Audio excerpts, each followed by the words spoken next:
延續返上一集，我哋講到現代信徒生命嘅變質。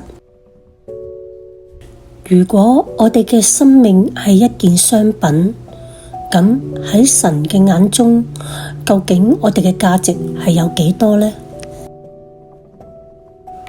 過去我哋咁自私，只顧自己鍾意想點就點，唉，就連神都擺埋一邊。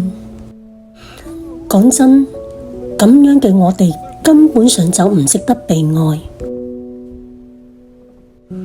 但係原來世上有一份嘅愛，完全唔講求性價比嘅。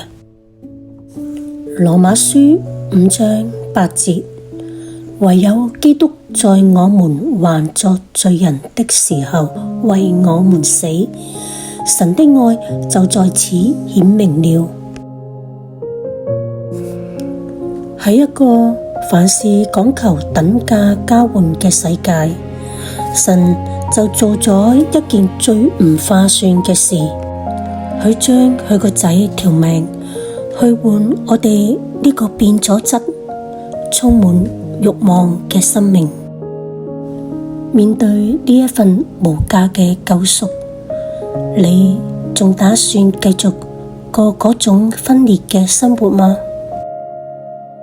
親愛嘅天父，如果我嘅生命係一件商品，按住我嘅過去，我嘅自私同任性，我知道根本我係毫無價值，甚至唔值得去愛。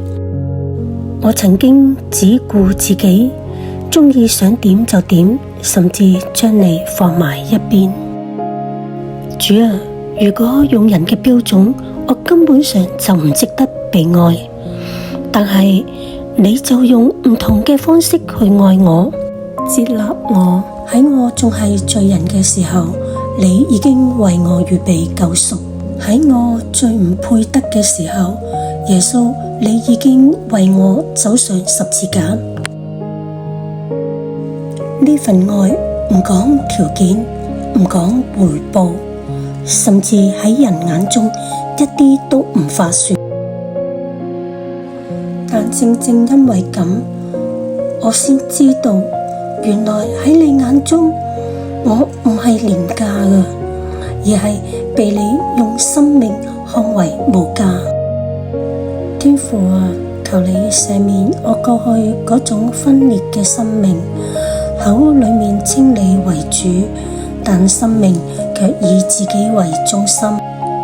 求主幫助我，用專一單純嘅心去跟隨你，讓我嘅生命唔再為自己嚟定價，而係活出你已經賜予我嘅價值。主啊，我願意用我餘下嘅生命回應你一份無價嘅愛。如此禱告，靠主耶穌基督聖名祈求，阿門。